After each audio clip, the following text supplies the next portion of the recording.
Hello, everybody. This is Elliot Omenson with OWLFI, and we're dropping a new video today just to make an introduction to the latest member of the OWLFI team, and that would be Mr. Chris Smith. How you doing? All right. So I'm going to give you a little bit of background. We're just going to have a conversation so that you can kind of get to know him before you walk into the office and see him and wonder, who is this mysteriously bearded man?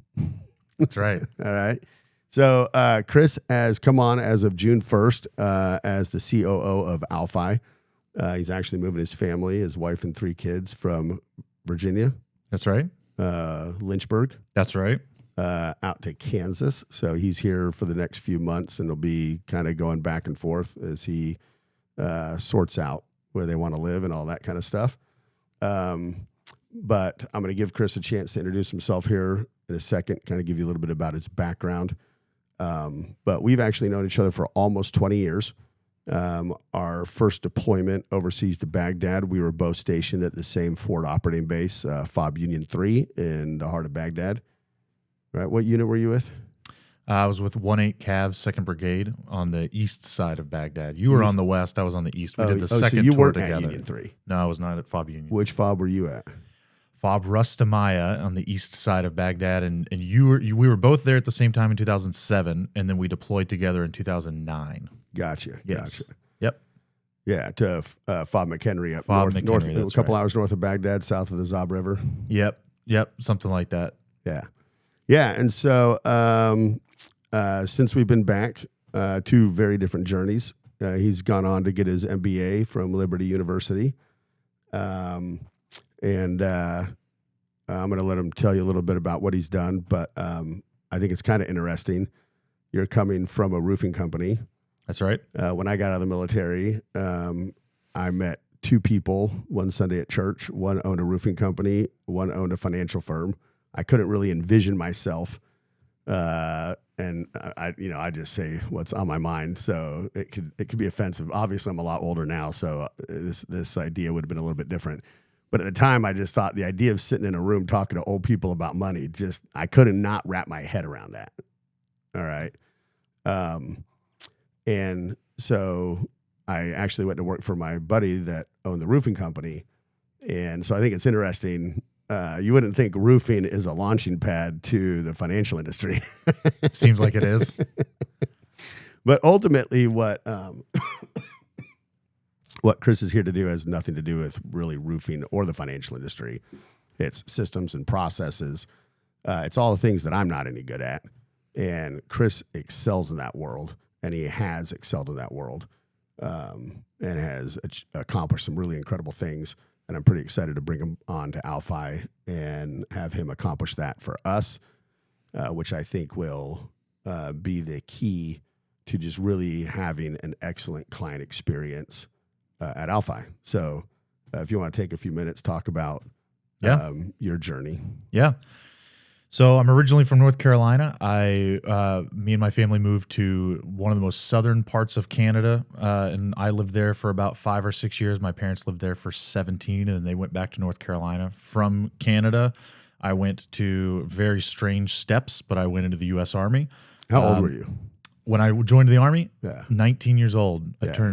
I think I turned 19 in basic, 20 in Iraq, 21 back in the States, 22 in Iraq, and then 23 out of the Army. So it was a very quick stint.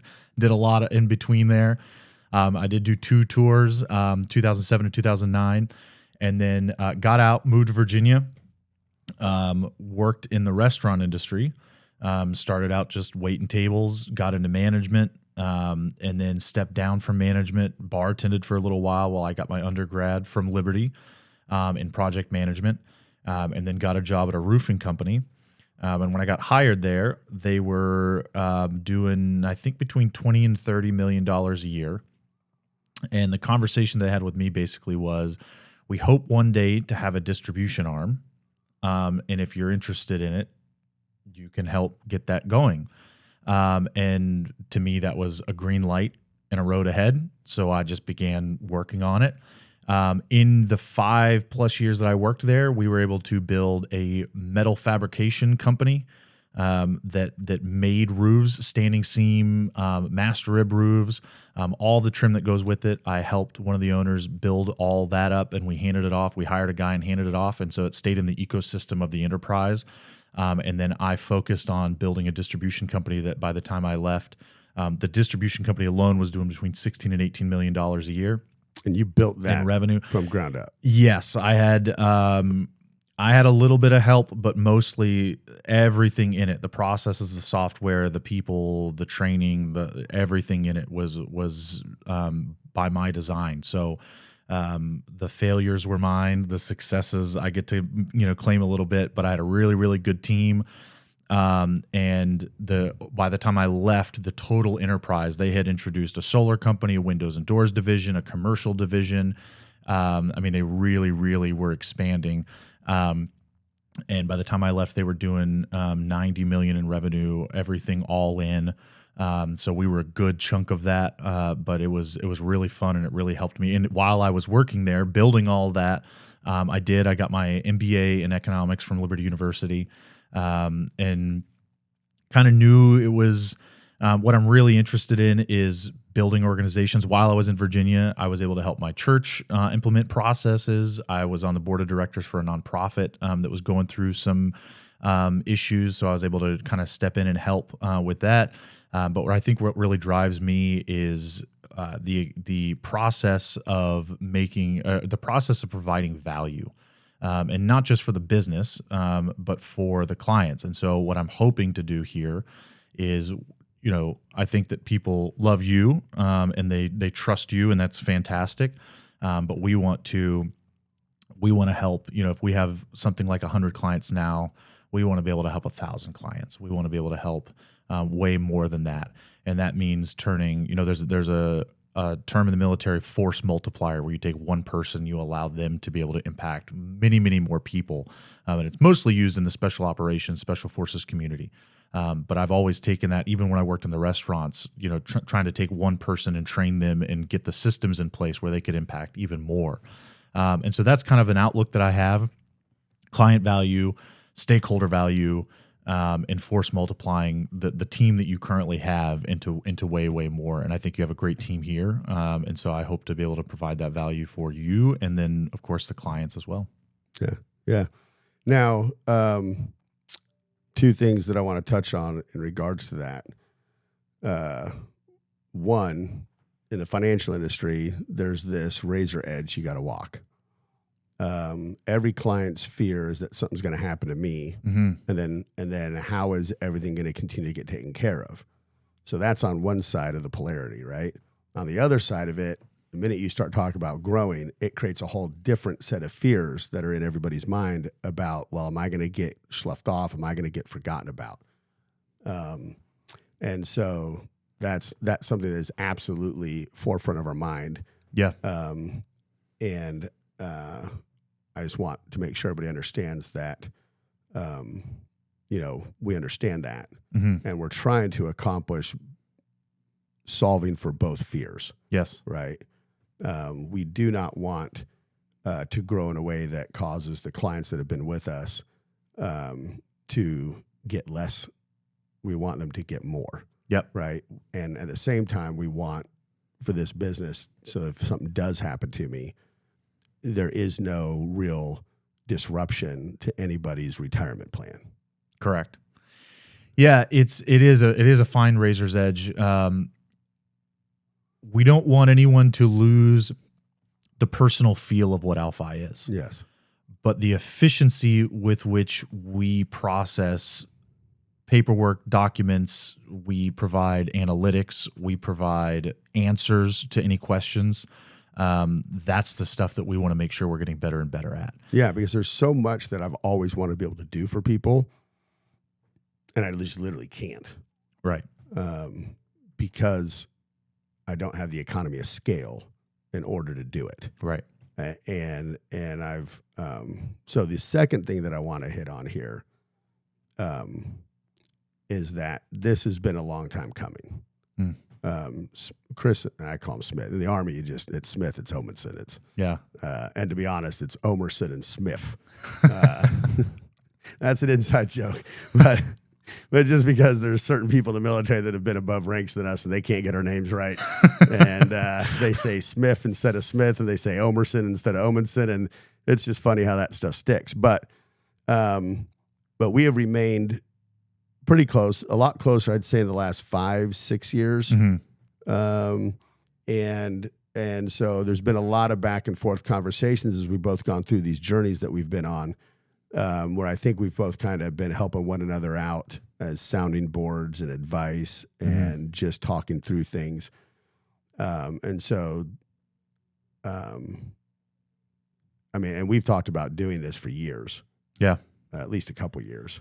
Yeah, I think this is the third time that you've called me up and said, why don't you come work for me? Yeah. So I guess third time was the charm. But I think that, watching you go through everything that you've gone through and learning your story even before the Army, because you were 10 years older I didn't than join the I. Army until I was 30. Right. So even back then, he was somebody who had much more life experience than I did. And I had to go through my own post-Army story and arc and figuring out exactly what I wanted to do and where I wanted to go with it. I am not the face of an organization. That's not what I've ever desired to be. The back office, the processes are so interesting to me, but finding my groove in that and getting the experience, I think, right? So coming into this 5-6 years ago, like you said, maybe wouldn't have been the right time. No, I don't think it would have been. Right. So I think that this is the right time. I hope that I've got a lot more to learn for sure. But I'm hoping that I'm going to be able to provide the value at the right time for you, for the clients, for the team, and for all the future clients as well. Yeah. And so our near-term goals are just with the staff that we have, with the clients that we have, just really deliver a top-tier experience that is just absolutely comprehensive and exceeds anyone's expectations of what they could ever expect out of a firm. Once that's in place and those processes and those systems are solid and the people, everybody here fully understands their role and are experts within it, then and only then are we going to talk about trying to provide that to a greater number of people. Yeah. And so I just want to be really clear about that. Yeah, and on that note, my email is chris@owlfi.com, and I would love to get any feedback, any points, any welcome. I'm new to the Kansas area, so if you have any pointers on areas to go, I've got a 9-year-old, a 6-year-old, and a 2-year-old. I hope to bring them out in the next few months. So even if you just want to say hello and tell me a cool thing to do in the area, I'd love to hear that. If you have any feedback, any positives, any wins, any areas that we can improve, I would absolutely love to hear that and point me in the right direction of how we can make your experience better, and how I can keep him on track. And yes, that's everyone's number one thing they tell them, and it's true, right? And so I would also like you to know that you can share anything with Chris that you'd like, and he'll keep it confidential, even from me. Because I really want people to feel comfortable sharing with Chris areas in which they feel we've dropped the ball or we're lacking or we could improve. A lot of times people aren't willing to do that. They feel that the person they're giving that constructive criticism about is going to find out about it. You absolutely don't have to worry about that. Plus, if anybody knows me, you can pretty much say anything you want to my face, because the odds are I'm going to. I always joke, I'm not the one that gets offended. I'm the one that does the offending. Yeah, that's right. But I try to be in a certain way so people can know and trust that they're free to be that way with me as well. So right now Chris is on starting day 3. That's right. So really he's just immersing himself into the financial world. He had already started that months before coming out here. So that he can take his world of expertise and apply it to the world that we're currently in. Yeah, that's the goal. And just to repeat that, my email is chris@owlfi.com. I would love to hear from you. And I look forward to meeting everybody over the next couple months. Yeah. And so when you come in, if you're open to it, we'd love to be able to have Chris join us in the beginning for a lot of these appointments, because it lets him see and understand a lot about what we do and how we do it. And so you might see his face in some of our appointments. and it'll give you a chance to kind of get to know him a little bit more. But I'm super excited, super grateful that he's making this change in his life, especially with a young family and kids. That's a hard thing to do, move halfway across the country for a job like this at a small company. So anyways, I hope you all, appreciate that and start to see the positive impact that he's going to make around here. So until our next Murphy's Market Minute, which should come out this Friday, and I'm super excited. The jobs numbers that ADP just reported are fantastic again. It's quite the year. And in fact, I'm going to give you a little preview to that. Wages are increasing at a rate, and this is what's so fun. I love the way they word things, higher than what the Fed would like. Just sit on that one for a second. Wages are increasing at a rate higher than what the Fed would like. Well, the Fed might not like it, but I'm pretty sure the workers do. So, little preview for the Murphy's Market Minute. It'll come out Friday. I'd love for you guys to email Chris, share with him any constructive criticism that you got so he can really be aware of where his focus needs to be. And as always, just want you all to know how appreciated you are by me, and look forward to seeing you all in the next upcoming appointments. Bye.